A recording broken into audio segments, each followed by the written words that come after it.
Hey, talk nerdy. Today is going to be a little bit, last time we went over this H, or the hypothalamic, the pituitary, and the gonadal axis in men. We went over fairly in-depthly, right? And today I'm going to take a way more bird's eye view, and we're going to look at some of the other axes that are related to this axis. And those are the hypothalamus, the pituitary, and the thyroid, and the hypothalamus, the pituitary, and the adrenals. And depending on, you also have the pancreas, but these are the main endocrine kind of glands of the human body. And so, when we're talking about these axes, these guys right here, so your testicles in men, ovaries in women, your gonads, your thyroid, and your adrenals are hormone factors. We generally don't see problems in the actual factory itself. Right? Thyroid is the most common. Depending on who you talk to, estimated about 20% of the population has some kind of thyroid disorder. Adrenals, way, way less. That would be classified as Addison's disease. That's like 95% destruction of adrenal tissue, usually autoimmune based. Thyroid, what's the big autoimmune for thyroid is Hashimoto's. What's the portal for autoimmunity? Leaky gut. Okay, we talk about gut function a lot today. But this is rare. You talk to clinicians who've been with chronic patients for a long time, and they're even say that they haven't seen too many of these type of patients. Primary hypogonadalism. So, also you can test for this. There's protocols that MDs can use to see if it's going to be a primary condition. We talked about that last time, but this is also quite rare. Right? We generally don't have problems with the factors themselves. And if we do, those have been diagnosed by a medical doctor and they need to be managed inside of that system, right? So I guess I do kind of play doctor on the internet, but in November I can kind of say that's okay. So if you find these, they need to be managed by a medical doctor. If you need to co-manage, they need to be referred. Has to happen, right? It's not your job. Find somebody who's really good. I refer most of my people in Austin for thyroid stuff to Dr. Carrasco. Or Dr. Colleton can handle, he's very well versed in it too, so he can handle some of those issues. But he will also refer out sometimes as well. So, what about the majority of our population? If we know they don't have a glandular problem, they probably have a problem in the signaling. Okay?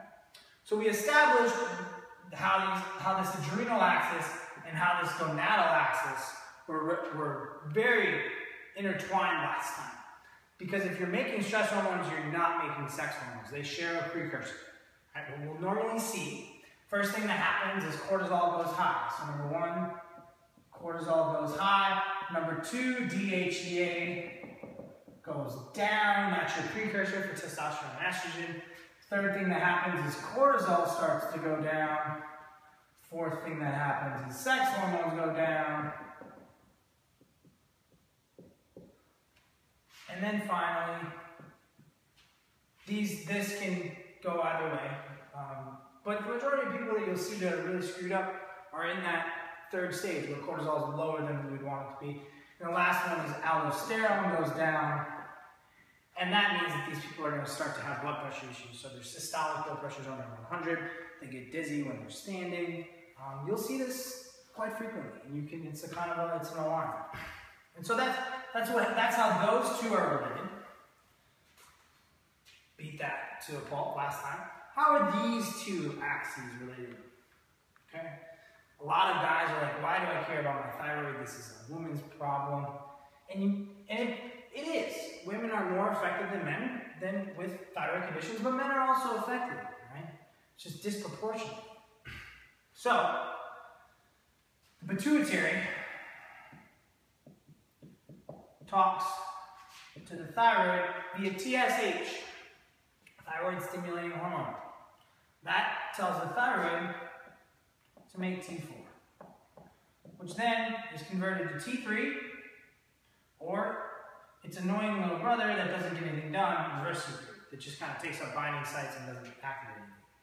Now, why is all this important? Thyroid hormone turns on every cell in the human body. So if you want to make sex hormones, if you want to detoxify anything, if you want your mitochondria to make energy, so you can work out and do stuff, if you want to make stomach acid to digest protein so you can get big and strong, you're going to need thyroid hormone. So like it or not, this is super important. You don't have thyroid hormone, you die. Okay? You don't have adrenal hormones, you die. You need these things. Hypothalamus, pituitary, this talks to the adrenals through ACTH, which tells the adrenals, hey, secrete some cortisol. Stress, what does this? We talked about this last time. All your food sensitivities, blood sugar regulation, a ton of stuff can activate this pathway. All of your stressors, physical, mental, emotional, work stress, yada, yada, yada. Okay? What goes on with these? Cortisol is too high. Someone's being overdriven. Thyroid is their gas pedal. Negative. What it does is it shuts down the conversion of T4 to T3. It's going to put a brake on that gas pedal. That makes sense. Right? Other way around. If our cortisol is too low, if we don't have cortisol, it's going to shut down this pathway. So it's going to say, hey, stop, brain, don't shut this, don't even press on the gas. Okay? Also, too high cortisol is going to raise the conversion of our to reverse T3. That's big as well. All these you can check in blood. I wouldn't necessarily check cortisol in blood because it's like 99% protein now. You can check that in urine or saliva. So, next step. If we see problems in one of these axes, we probably can assume that they have problems in the others. Okay? Adrenals and thyroid fly together. If you have low sex hormones, you probably have been running these for a while. Okay? That's important. So, how many people do we see with low testosterone, their adrenals are kicked, they've been over-exercising for way too long? How many women? Who you can get autoimmune disease from too much cortisol, which eats your gut line and causes leaky gut, and then all of a sudden you get some autoimmune condition. It's not unheard of, right? This shit can happen, okay? So, maybe thinking, oh my god, I'm paranoid. Oh, big thing. The other thing that inhibits this T4, I almost forgot, T4 to T3 conversion, estrogens. Talked a lot about that last time. So if someone's been taking the birth control pill, or you've been just pounding a ton of pesticides and putting hair gel, like I used to have my hair all spiky all the time, boom. Reduction in metabolic rate and turn cells on. Not a good thing, right? So if someone has these problems, we see it all the time. Everyone's like taking truckloads of supplements, right? You may need supplements. Most of us do, right? All of these pathways, you can just gibberish up here with words and stuff, all of those take cofactors. They take vitamins and minerals. Our soil is incredibly depleted right now. I talked about that last time. So we're going to need some supplements in our environment. I can guarantee you that. But you can't out-supplement lifestyle. And these are big 4 pillars. You have sleep. Ladies and gentlemen, sleep is when you make most of these hormones. It is the most anabolic thing we do. You need 7 to 9 hours a night. You're an animal. I'm sorry. You can't thrive on low sleep. Okay? Stress management. We live in a very stressful world. Phones are constantly going off. News is constantly talking about people bleeding. If it bleeds, it leads, right? So maybe you turn that off. Maybe we talk about cutting down on the insults and building resiliency. Right? So you building resiliency with HeartMath and Headspace and playing with friends and playing games is super important. Being in social situations that are fun. And then you turn off the insults by not checking your email all the time, shutting down your phone, getting in nature, putting your feet on the ground, things like that. You can say it's woo-woo, but that's how we're meant to live, okay? Next one, nutrition.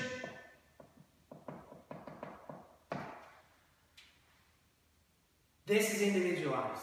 So you have to find out what someone thrives on in order for them to fix any of these issues. Okay. You also have to look at gut function. Because gut function is gonna, if you can't digest it, it doesn't matter. Okay? So the first things that will always, one of the first things that most practitioners will always start with is the gut and the adrenals. Because you, in order to fix the gut, you have to have cortisol. Because that's kind of what quenches the fire. It's anti-inflammatory. So you have to support the adrenals, and then you also have to heal the gut, and then all of that stuff that's getting filtered through the gut goes to the liver. So you also have to support the liver. But again, nothing's getting fixed if these aren't, all that happens generally at night, so your liver detoxifies a lot at night. So you need to sleep, you need to reduce stress. Movement.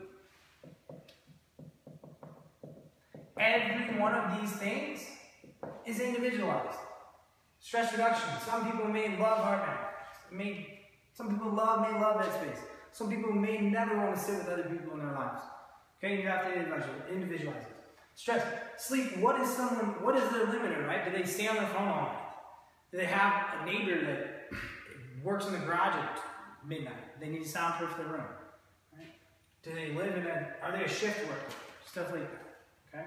Movement. We are generally the leash. We generally do not see people who are not moving a lot or are sedentary. We know that's a problem, so we have this bell curve of exercise. I would guess that it goes way down here, so plummet. And we know that this is problematic, so that's a negative. This is a positive, so you want to find that just the right dose for them. Maybe that's 30 minutes, maybe that's 60 minutes 4 times a week. Maybe it's a mix of strength training and aerobic work. But whatever that is for that person, it's going to look different for everyone.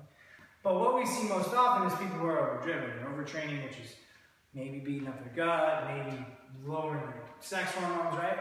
Some people are more resilient than others. Maybe they may never see us, right? But don't be mad at those people. That's okay. They're genetic anomalies. It's fine. But you have to get objective data and look at you. What's going on in your systems, okay? So these are lifestyle. We cannot out-supplement lifestyle. Doesn't matter how much money you want to throw at it. If you don't have these online, you're never going to heal. Okay? Other things to think about from a practitioner's sense. If you don't get thyroid in line, you're never going to fully heal. Okay? Because thyroid hormone turns on every cell in the human body. If you have anemia, you're not getting oxygen to your tissues. Probably never going to fix anything. Okay? Vitamin D status, if you don't have vitamin D, your immune system is going to be whacked out. Vitamin D has 1,000 functions in the human body. You have to get vitamin D. Okay? So there's some baseline items you have to fix in this in order to start healing. How long does that process take? Dr. Kaler says once you get everything in line, it's generally 1 month for every year you've been in the storm. So my dad is in the storm for 30 years. We've been doing this stuff full bore for about 1.5 years. He doesn't even feel like the same person, right? But he's not completely healed. He's still got a lot of markers that are off. He's still got a lot of things to do. Okay? So this may take some process, but the earlier you catch it, the more aware you are of your environment and the toll it's taking on you and your recovery process and what you're doing.